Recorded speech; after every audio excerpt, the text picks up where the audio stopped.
Hey, everybody. This is Dan coming to you live from, well, my house. And, Joe and Kushti are out on assignment today. It's super secret, so I actually don't know what they're doing. But anyway, it's just me today, but have no fear. I is here, and I am going to answer all your questions. Ones that have to do with stuff that is not weird. But anyway, so let's get to the updates first. Bear markets don't stop us from working, don't stop us from doing something every week. And again, our efforts have been concentrated on exchange listings. So we're currently working on getting listed on a couple of exchanges. Also an American-based exchange as well that I'm pursuing myself. So that's, it's as I keep saying, it's a work in progress. It is a really long arc. These things take a while. Please stick with us. We are actively working on it, and we're actively working on trying to get Ergo out into, as many relevant exchanges as possible. So the next item that I have been working on is, again, putting together an ecosystem fund. As we mentioned before, there have been some players interested in investing in the Ergo ecosystem. Again, this is really early stages right now, and it looks like it might be on project by project basis, meaning that they are not going to start with a fund for the Ergo ecosystem, but they're going to do just, project by project, which is still good because it'll still provide capital for projects being built on Ergo, which is what we want. And so next item that I've been relentlessly working on, and actually myself, as well as Sam, my co-founder of Zenge, have been working on, is the coursework for the Ergo-centric course. I hate doing announcements, but we have a video coming out in the next couple of days about some of the updates that we have at Zenge, and we're actually going to announce what the course is there, and where it's being held, and so on and so forth. So just bear with me for that. And again, sorry about doing the Justin Sun thing. Don't mean to do it. I hate it myself, but it just kind of doesn't make sense to do the same thing in two places. So just stay tuned. It's coming out really soon, and it's a really cool course.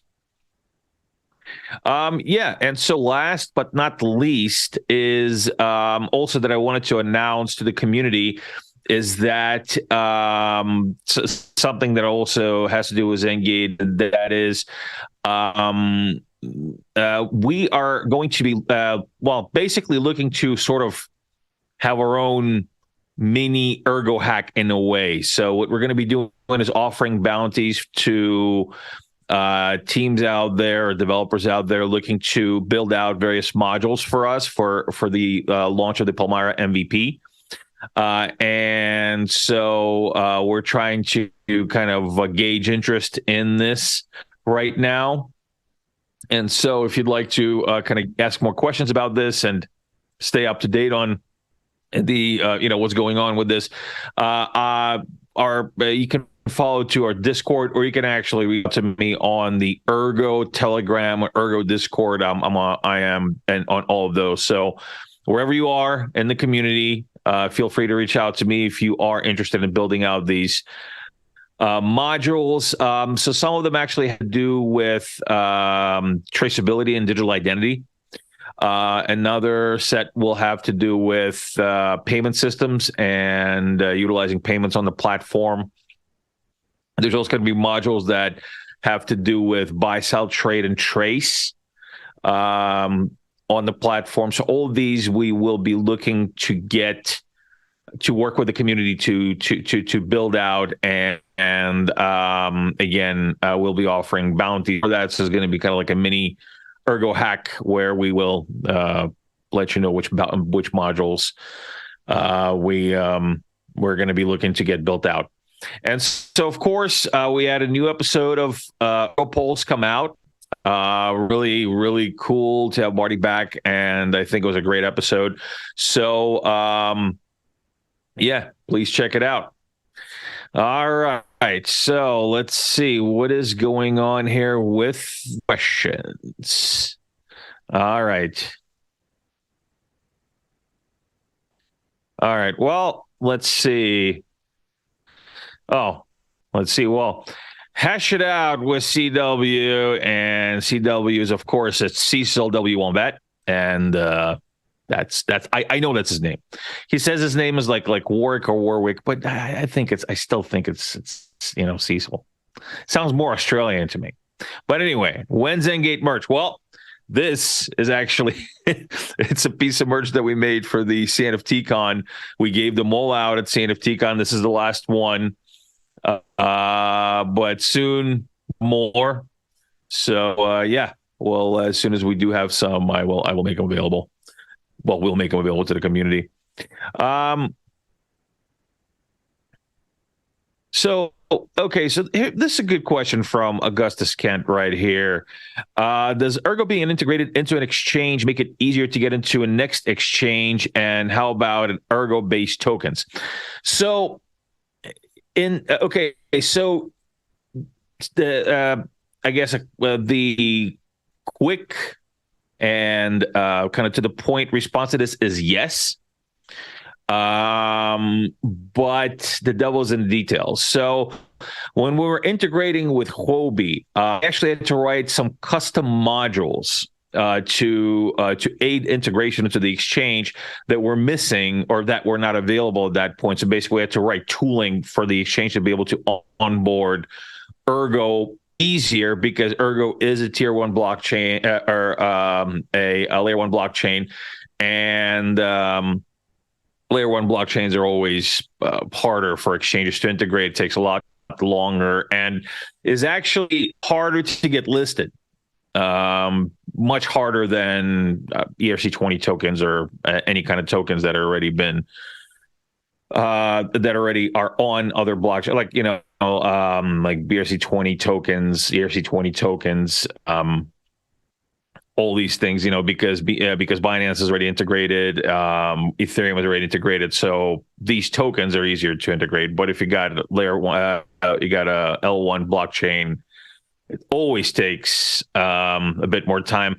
And so what we did was we actually created this tooling. So the next exchange is actually going to be easier to integrate, not because it's just kind of like some sort of like Momentum, but because specifically we created this tooling, and with this tooling we can now go to other exchanges and we can make it a lot straightforward and not as resource intensive for them to integrate, because the integration with Huobi took a long time. I think over a half a year. I'm pretty sure it was over a half a year. So yeah, right now it should be a lot easier to do. All right. Okay. We have a question. Oh, well, so let's see. Wendy Moon asks, Dear Dan, I would like to know how you divide your time between Cardano, Ergo, Zenge, and Leo. Well, actually, I had to kind of lock Leo out because he's kind of a little needy today, and he'd be distracting me right now. So you guys aren't too mad that Leo's in here. I mean, he usually is, but today I kind of let him hang out with his friend. He's got a friend. Her name is Bin Bin. And so Leo is actually really self-sufficient cat. He's a cat. I mean, he loves me. He wants to be with me all the time. But when he can't, he's with Bin Bin. So he's never really alone. Yeah. So he's okay. Now, how do I divide between Cardano, Ergo, and Zenge? Well, it's not easy. I'll tell you guys. There is quite a bit of time management. not issues, a lot of time management that has to be done. Actually, right now, one of the things that we did was we set up an office in Osaka, Japan, where I live. Myself, Sam, and another friend of ours, we're working out of an office, which is actually the original office that we launched Cardano out of back in 2017. So it's got, that energy in there. So we really like it.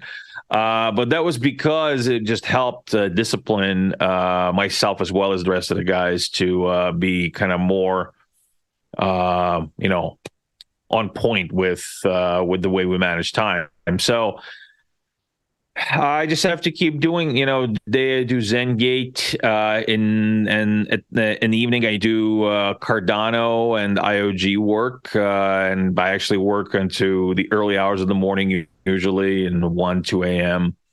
And Ergo is all the time as well. So morning, evening, nighttime, whenever I have time. And I make sure that I have time to do that. To contribute to Ergo and to do my Ergo business. So it's just a full day. Can't say that my wife is very happy, but such is life.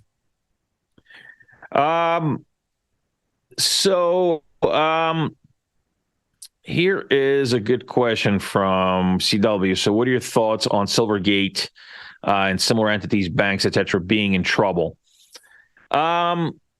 So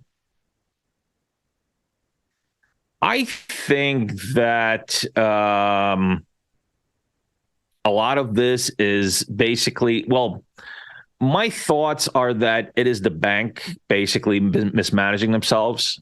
And what I've seen a lot of is this being kind of blamed on crypto, and especially by people like Elizabeth Warren, for example, who comes out trying to be, and other politicians trying to being knights in shining armor, coming out and say, oh, well, shoot, I told you this is not good for crypto. It's like, well, yeah, but you're the one that screwed with it in the first place. And weren't you just telling something else before?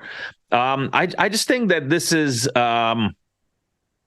this is not good, but this is all growing pains for the industry. It's a process that we have to go through, I believe, and we need to kind of sit through all of these, disasters that are happening, all these, walls coming crumbling down around us, to really kind of find our way of what works. And of course, politicians are going to try to, carve out their position in this whole thing, and well, what I can tell you is that just don't think that this will have a permanently negative effect on the market or on crypto. I think everything will recover. I think that this will fix itself, and this is actually, in a way, I think, a needed purge, in a way. All right, so let's see. There's another question from CWO. So let's see. What are your thoughts? Okay, no, wait a second. So Zenge debut and World Tea Conference and Expo, March 27th to the 29th. Spill the beans, Dan. Well, yeah. So we are debuting Palmyra and the entire UI UX that was built out by none other than Nicholas in Las Vegas, actually the same place that we did CNFT Con between the 27th and the 29th of March. So later this month. Before that, we got our Sri Lanka workshops. So right from the workshops, we're starting with the workshops and going directly. Then I'm going directly to Las Vegas from the workshops, which is going to be basically an entire month of boots on the ground. We're being featured at the expo. The industry is going to be there, and it's going to be, everybody from commodity creators from the tea growers and the tea factory owners and the farmers to the actual buyers. So it's going to be really exciting for us to be able to kind of interact with kind of all players, pretty much all players along along the entire spectrum of the Paul Meyer future economy and ecosystem. So very exciting. If you guys are in Las Vegas during those days, please let me know. I'd be more than glad to meet up with you, and we might even be able to get you into the show. If you're into tea and such things, and just want to hang out with Dan and the team and check out Paul Meyer, please let me know. All right. Let's see.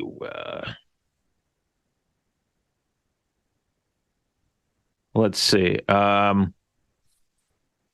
Alexander Schwartz writes, what is something that can improve on both Ergo and Cardano apart from updates, update and tech upgrades?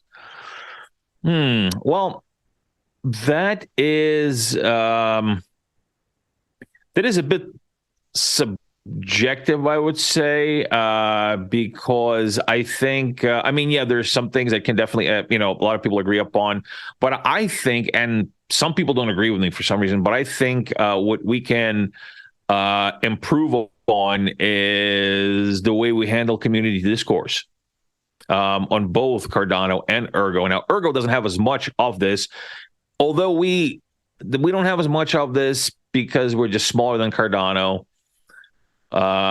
And we just haven't really had, as much drama. But I think that the one thing that we can always work on and can always improve on is communication. I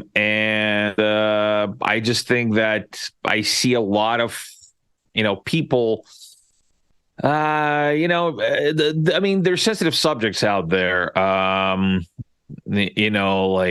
For example, governance, and look, I personally will not, I don't want to polarize things and kind of give my stance on where I stand with, contingent staking or Terra governance for Cardano, or, hash rate distributions on Ergo. I mean, I of course have my own personal opinions on what things are, but I would like to, the most important thing for me is to keep the dialogue open. And that can only be done by civil debate, by not, no antagonism, no pearl clenching. It just needs to be, we need to be grown-ups about it. And so that's what I think from seeing the community and how, and Ergo as well. Ergo does have its moments like this as well, where we kind of get a little up on each other about things, and we can improve. So I think that this is really, really important for us to kind of all work on. All right. All right. So let's see. Well, here's a question now. Unfortunately, I haven't reviewed the Joe and Alex were our judges on ErgoHack, so I haven't had a chance to actually check out all the different submissions that have been done. I know that Alex came out with Chain Cash, which is super exciting. I think I believe that there have been some other improvements. I know Joe is working on something. It's like I said, unfortunately, I just haven't had a chance to really review this time, what we've got out there, and I'll make it a point to do that because I'm always very interested in what's comes out of ErgoHack, because I got to tell you, ErgoHack is just this amazing thing that this community built. I wish Cardano had more of that. I really do. Where the entire community just comes together and just builds. They build tooling, they build dApps, they build all these different things, right? I think this is how innovation should be done. This is how innovation is born. I know that, Cardano, we have Catalyst, which is geared towards that. And yeah, Catalyst is also a good tool. But I really, really like the way ErgoHack is just this really organic way to grow the community. And I'm super excited to be able to be in a community that does something like this. All right. All right. So what do we have here? All right. Well, look, guys, unfortunately, we don't have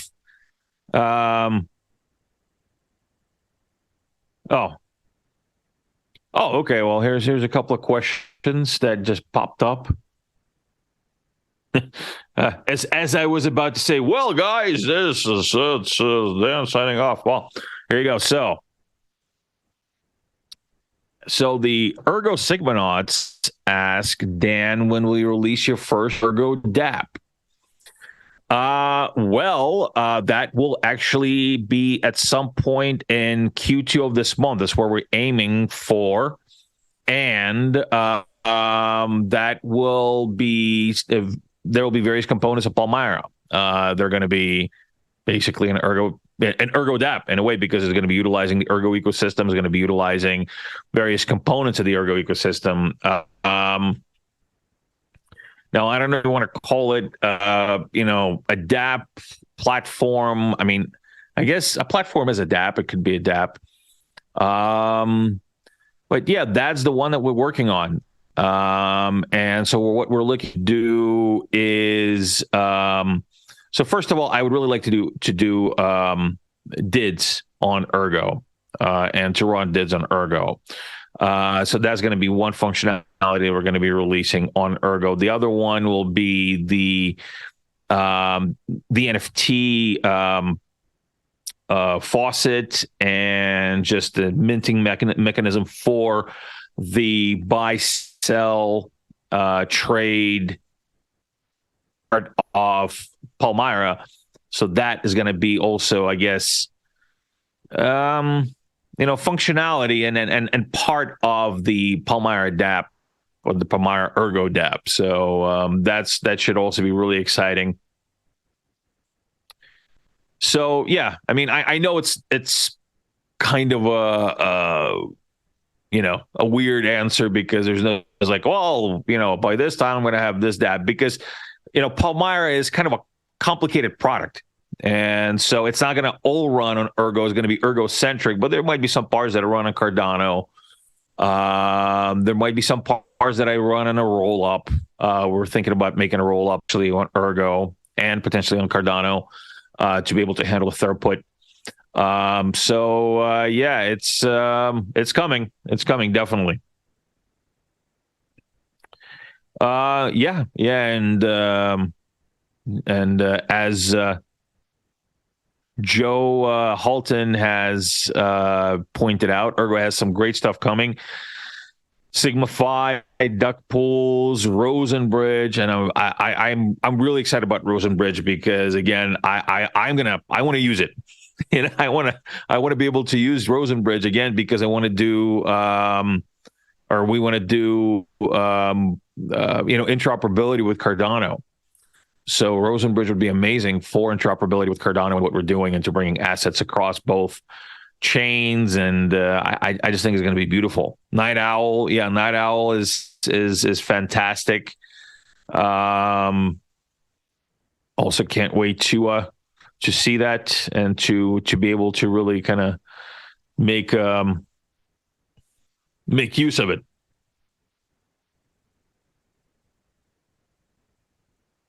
Let's see. All right. Well, yeah, actually, here's a nice comment from Wendy Moon. So she says, I'm excited for Blitz the TCG, bring in users from beyond Ergo and crypto, and it's a good real world use case of NFTs. Absolutely.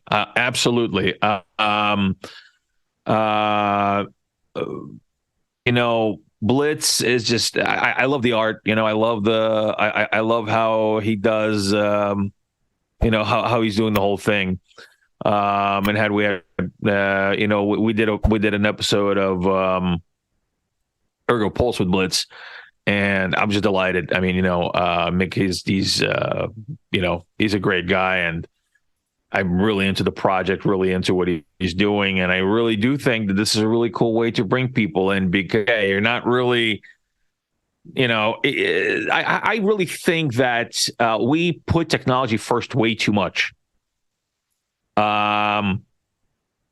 And what we should really put forward is UI, the UX, and the utility. And the utility here is a great card game, right? Great art. In the back it runs on the blockchain. It runs on, it uses T's, but it's just great. It doesn't need blockchain to look great, to have great aesthetics, to have great gameplay. And that is what's important, I think. Blockchain shouldn't be something you lead with. It should be something that you utilize as part of the concert that is your product. And that then propels your product, elevates your product to a higher level of utility and usability. Let's see.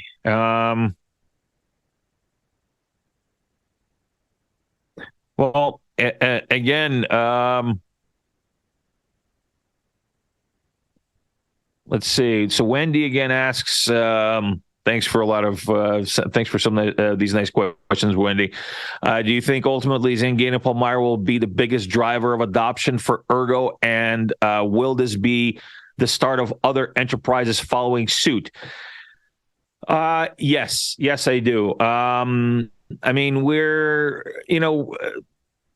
every day that we're building this platform, that we're building out Palmyra, we just feel like we're doing something exciting, something that is new and innovative and big and paradigm shifting. And I think that energy, right, and that scale will be really a great driver for Ergo adoption. I mean, Ergo, look, I love Ergo, obviously. But in business, you can't really make business decisions based on emotion, right? Yeah, I love Ergo, the community. I love, Alex is a great guy. Everybody's developed stuff on Ergo are great. But as a businessman, I have to assess. I have to assess liability. And so the SAM. And so what we've done is we assessed viability of Ergo to deliver what we're looking to create.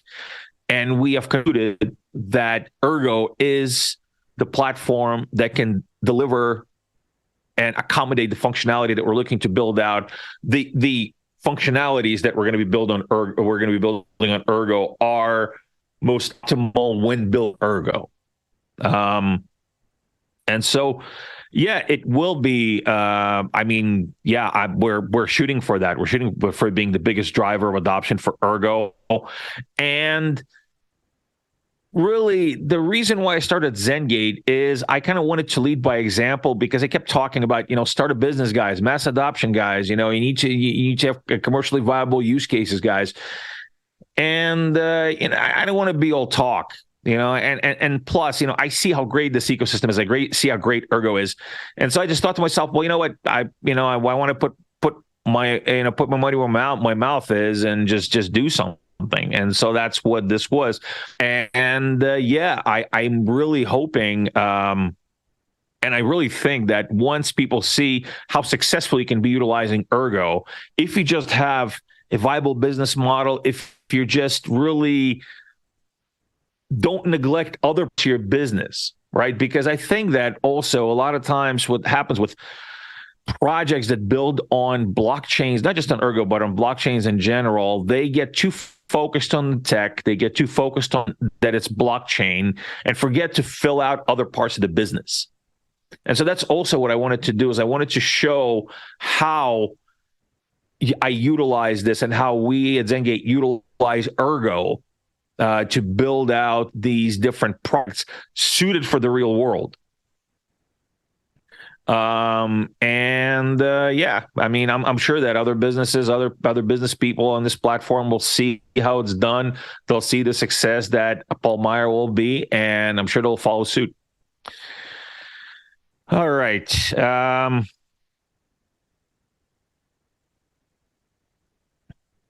So this is a good question here from Alexander Schwartz. What is the response when you reach out to Real Fire traditional business sentiment when talking about blockchain? So it is, it's mixed, right? So there are some firms that have already been exploring blockchain, RealFi, and some traditional businesses. It's actually interesting because you go to these businesses and you and you start talking about, okay, so we're like, for example, we're going with Paul Meyer, we're going with Zenge, and we're saying, okay, so we're doing this, say, like traceability, or we're doing digitization of records, things like this. And a lot of times, well, not a lot, but more than you would think, I come across businesses and entities that already kind of dabbled in it, and which is really interesting. They have dabbled in it. They had a pilot or something, right?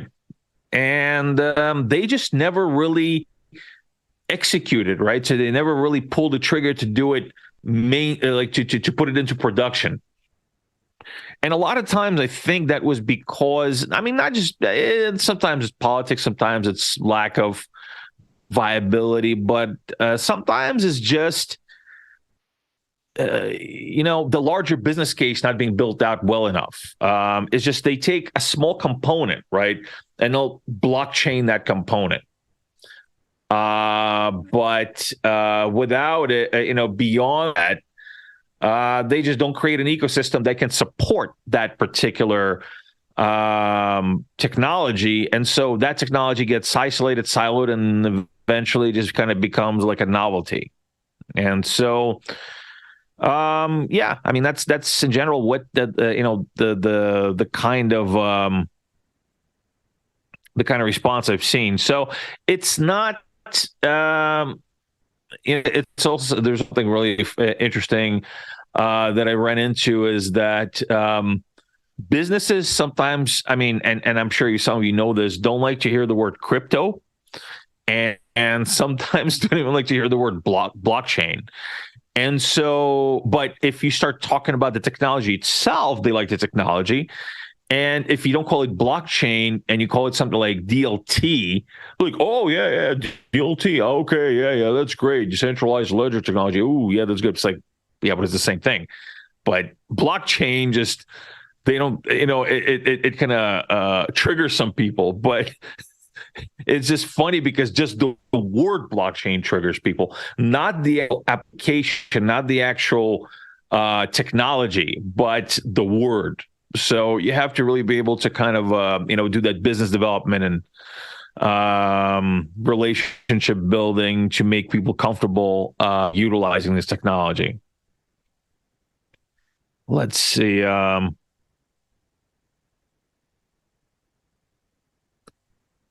Yeah, so here's actually a really good question about that.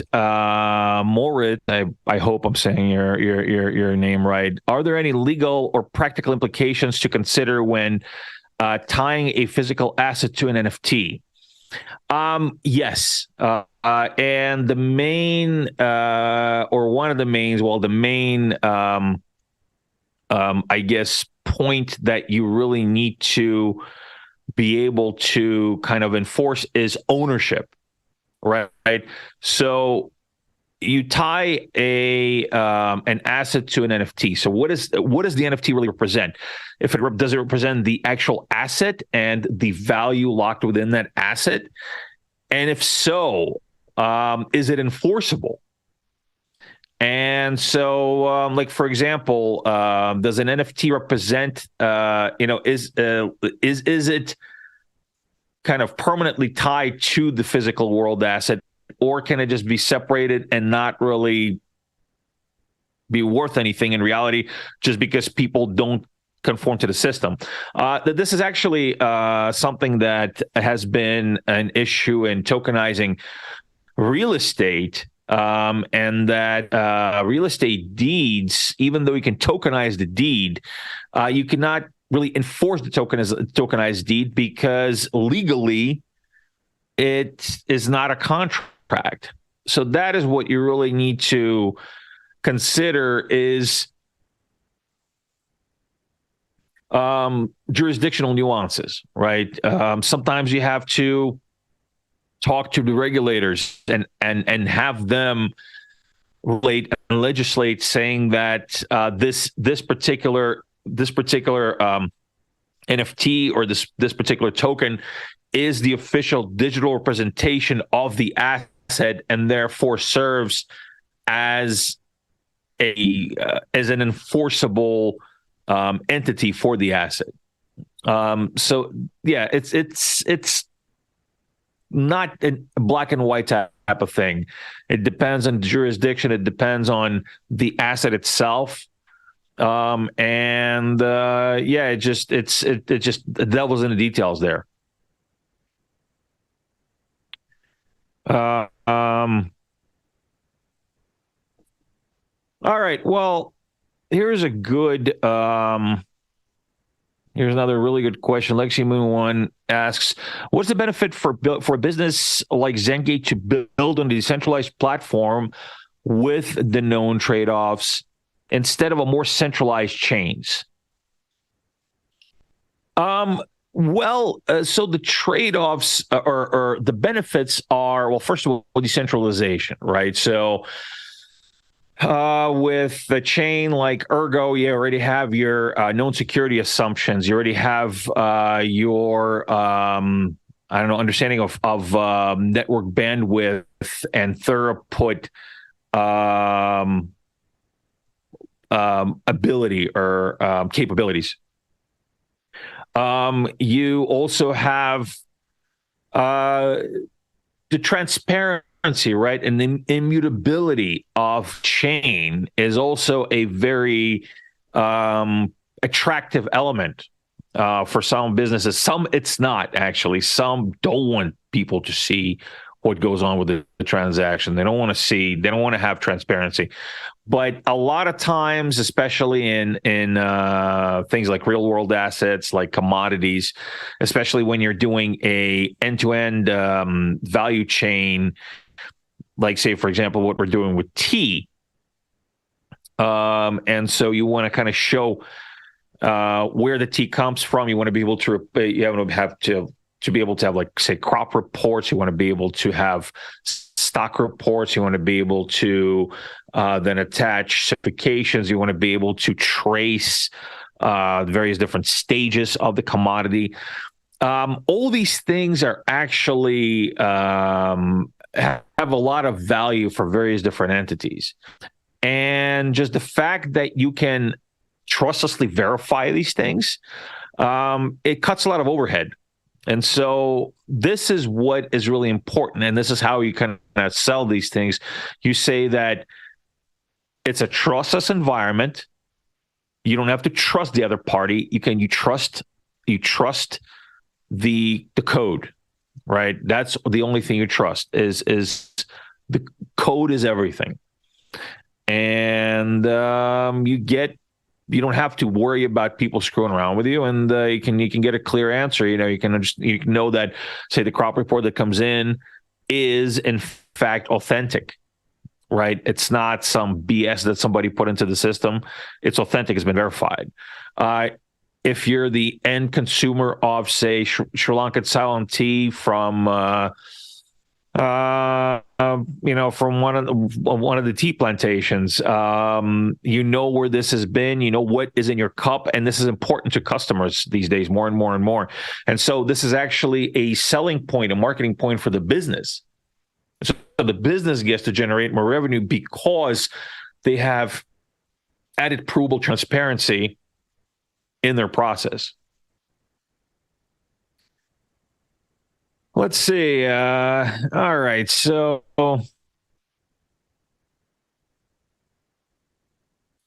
let's see.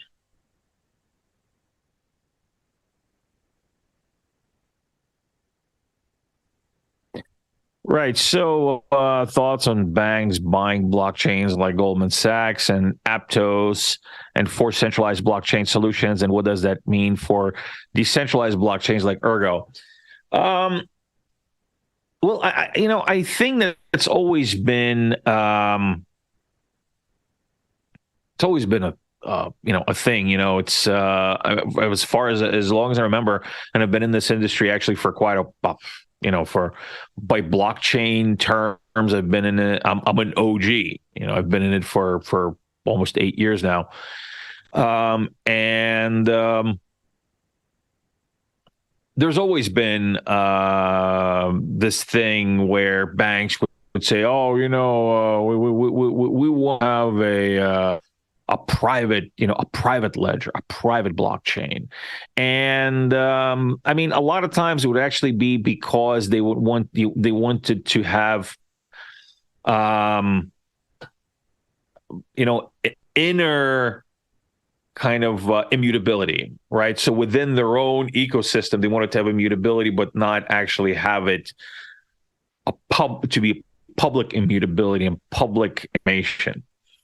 I think that it's an evolution that the industry has to go through. You're going to have these big boys, banks buying out blockchains. Then you're going to have these other chains that are federated. You're going to have, exchanges launching chains, and they already, a bunch of exchanges already launched their chains like, "Hey guys, come build on our chain." Wink, wink, wink. It's faster and cheaper. Wink, wink, wink. You can build your stuff on this. Wink, wink, wink. And, it's inevitable, right? It's inevitable for the market to find its kind of happy medium and critical mass.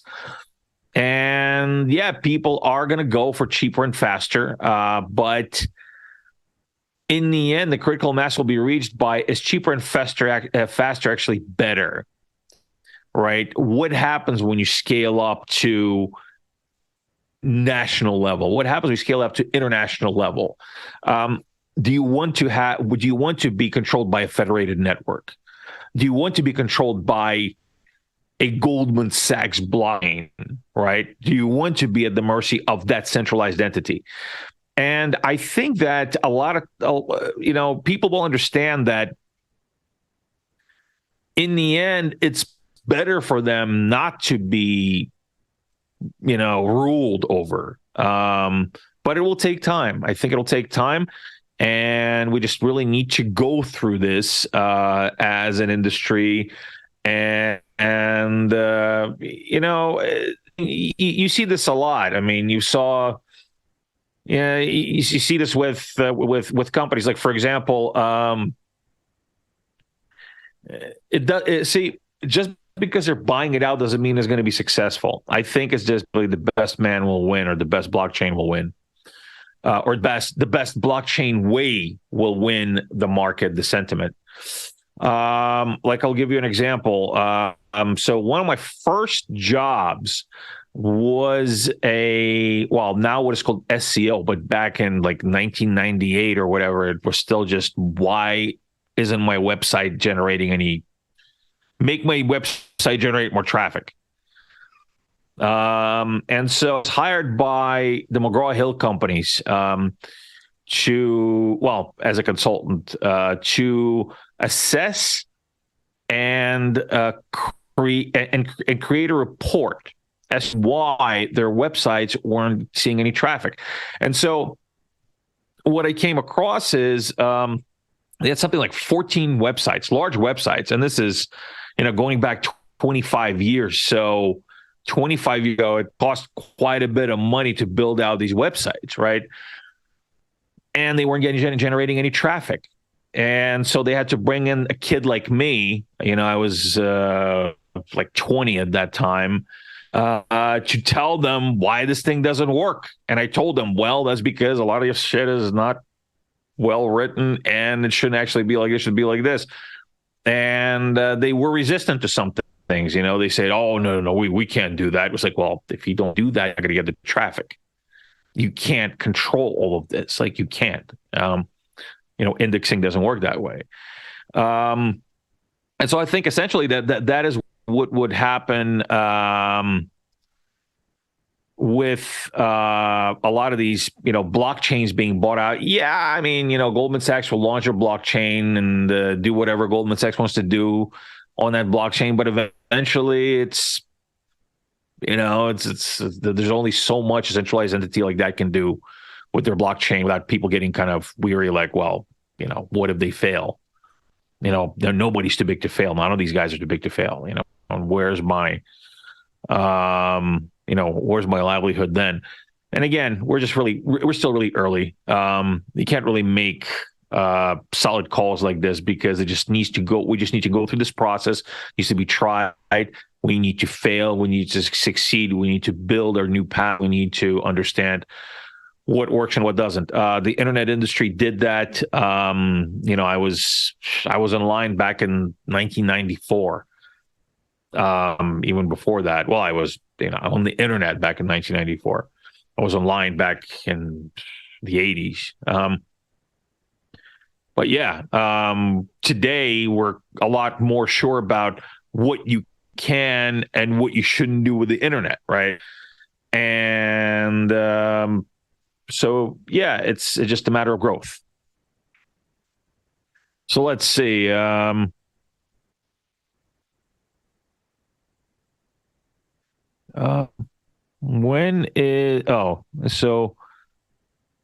I've been asked to stop winking and When Life of Dan on Netflix.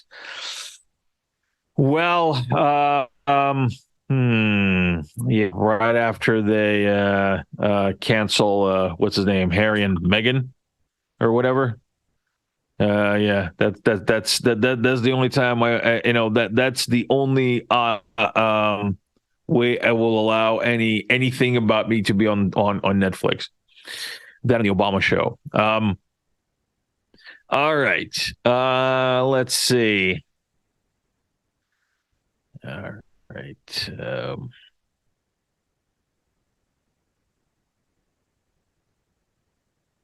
Okay, so here's also a nice question about kind of IP and creating creating a real world asset that's backed by NFT. So, hi, I'm interested in creating an NFT that is backed by physical real world assets such as a painting. Are there any unwritten rules or considerations I would keep in mind when creating such an NFT? I mean, again, ownership. Does the NFT mean ownership? Does the NFT mean ownership of the physical asset? If you have a way to guarantee that, that would be, well, I don't know if it's an unwritten rule, but that would kind of be a rule of, well, is it the NFT really worth anything? I mean, really worth it. If you're dealing with real world assets. Is the NFT, say, triggered to a contract, or does the NFT trigger a contract? Is that contract legally binding? Yeah, it's that, and of course, don't steal other people's art. It's also a good rule. It's an unwritten rule, or maybe it is written in some places. Yeah, just try to be original. Don't try to copy pasta stuff, because there's way too much copy pasta NFT stuff already. I was just talking about that today on social media. People really need to cut shit out. All right, guys. All right. Well, let's see where we're at. Oh, well, I think actually I was able to get to all the questions. All right, guys. Well, listen, once again, I just got to say that, well, first of all, thank you for the great questions. I just got to say that I have this really great love in my heart. I know it kind of might sound a little corny, but I got this really great love in my heart for this project, for this ecosystem. And every day I can do something for this ecosystem to move this ecosystem further along, to evolve this ecosystem. I feel lucky. And so I just want to thank everybody. Thank you guys for giving me this opportunity, and I will keep doing what I'm doing to the best of my ability. And I just hope that I can bring more value to this ecosystem, and to really, to really get this ecosystem the attention that it deserves. All right, guys. Well, that's all the time I have today. So thanks again for joining, and you have a good morning, evening, afternoon, night, wherever you are. So long.